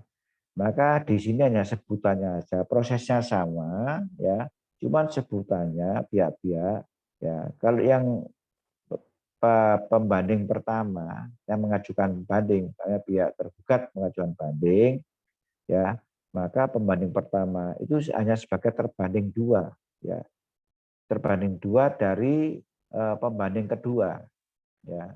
Jadi dari pihak penggugat, ya, yang penggugat kan juga mengajukan banding, tergugat juga mengajukan banding. Maka yang lebih dulu mana? Ya, lebih dulu mana yang mengajukan banding? Maka yang lebih dulu mengajukan banding disebut pembanding pertama. Dan dia pasti sebagai terbanding kedua, ya. Lawan terbanding pertama, ya. Karena pembanding satu ini mengajukan banding, maka terbanding pertama adalah tergugat, penggugat mungkin ya, penggugat. Nah, penggugat ini sebagai terbanding pertama juga sebagai pembanding kedua karena dia juga banding, ya, karena juga sama banding. Kira-kira bisa dipahami ini, bisa ya, kalau dua-duanya banding. Tapi ini jarang sekali terjadi di pengadilan agama ya. Tapi saya juga pernah menangani dua-duanya banding, ya, dua-duanya banding pernah, ya. Suatu ketika juga akan pernah, ya. Tapi jarang sekali, ya. Yang sering ya salah satu aja yang banding, maka lawan pembanding, lawan terbanding gitu aja. Tapi kalau dua-duanya banding, maka yang pembanding pertama itu otomatis sebagai terbanding kedua. Sedangkan terbanding pertama itu otomatis sebagai pembanding kedua. Gitu ya. Hanya sebutannya saja. Ya. Bisa dipahami ini. Bisa ya. Bisa, Ustaz. Oke. Kemudian pembanding pertama adalah pihak yang lebih dahulu mengajukan permohonan banding. Atau kalau tanggal pengajuannya banding itu sama, siapa yang paling berhak mengajukan upaya banding. Itu kan jadi dilihat dari putusan ya, mana yang berhak upaya banding, itulah yang disebut pembanding pertama. Ya, seperti itu. Kemudian biaya perkara yang dikirim ke Pengadilan Tinggi Agama hanya dipungut dari pengajuan pertama. Jadi pembanding pertama lah yang membayar seluruhnya. Katakanlah biaya bandingnya 3 juta, ditambah hal-hal tadi itu menjadi 5 juta. Ya, yang 5 juta itu yang pembanding pertama. Sedangkan pembanding kedua, ya itu tidak dipungut biaya itu, hanya dipungut biaya fotokopi penggandaan berkas, kemudian pemberitaan akta banding, pemberitaan memori banding, dan pemberitaan kontra memori banding. Hanya ini aja. Jadi biaya yang 3 juta tadi enggak itu, cuman biaya pemberitaannya aja yang dipungut oleh pengadilan. Nah, tapi kalau biaya 3 juta tadi masuk pada pembanding pertama. Ya, pembanding pertama yang biaya keseluruhan ya panjarnya. Ya. Untuk pembanding kedua tidak perlu, karena itu nanti dijadikan satu ya. Makanya di sini disebut di nomor 4, berkas perkara banding terdiri dari 1 bendel A dan 2 bendel B. Ya. Jadi bendel B ini 2. Kalau bendel A-nya memang 1, karena ini arsip Pengadilan Agama itu tingkat pertama. Sedangkan bendel B ini arsip pengadilan tinggi. Nah, maka isinya ya ini bendel A banding, memori banding, pertanyaan banding, ya, kemudian permohonan banding, itu ada di bendel B. Ya, maka ada 2 bendel B. Yang bendel B yang pertama ada untuk pembanding pertama dan bendel B kedua untuk pembanding kedua. Seperti itu. Jangan bendel A-nya cuma 1, cukup 1. Ya. Kemudian Panitera Pengadilan Agama segera melaporkan secara tertulis ke Pengadilan Tinggi Agama tentang adanya upaya hukum banding yang diajukan oleh kedua belah pihak tersebut, ya, agar berkas-berkasnya di Pengadilan Tinggi Agama dijadikan satu. Jadi dalam mengadili Pengadilan Tinggi Agama atau tingkat banding itu ya 2 berkas ini dijadikan satu untuk diadakan sidang, ya, kemudian diputuskan. Jadi berkasnya jadikan satu. Bendel A dan 2 bendel B ini jadikan satu agar diperiksa oleh pihak hakim pengadilan tingkat banding. Ya, seperti itu. Ya, saya kira materi ini sudah habis ya untuk pertemuan hari ini, dan nanti akan kita lanjutkan pada pembahasan materi yang akan datang. Ya. Tapi sebelum saya akhiri, mungkin dari kelas ICP ada yang bertanya, silakan.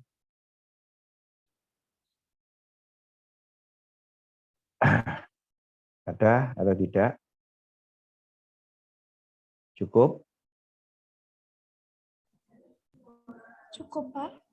Cukup ya, oke. Kalau cukup, ya saya akhiri saja ya materi ini. Dan jangan lupa nanti yang satu katanya yang tidak ikut kuliah hari ini, tolong dikirim ke WA saya ya, nama dan nomor NIM-nya ya, dengan keterangan izin atau sakit atau tidak ada keterangan ya, tolong dikirimkan ke WA saya segera ya. Setelah ini segera ketua kelas segera mengirim yang tidak hadir hari ini. Katanya satu ya satu itu aja namanya, sama nomor NIM-nya aja ya, NIM-nya saja. Itu ya ketua kelas. Baik. Ya, oke. Kalau gitu pertemuan ini saya akhirkan saja. Assalamualaikum warahmatullahi wabarakatuh. Waalaikumsalam warahmatullahi wabarakatuh. Syukran. Terima kasih, Ya. Pak. Terima kasih, Ya. Pak. Ya, sama-sama.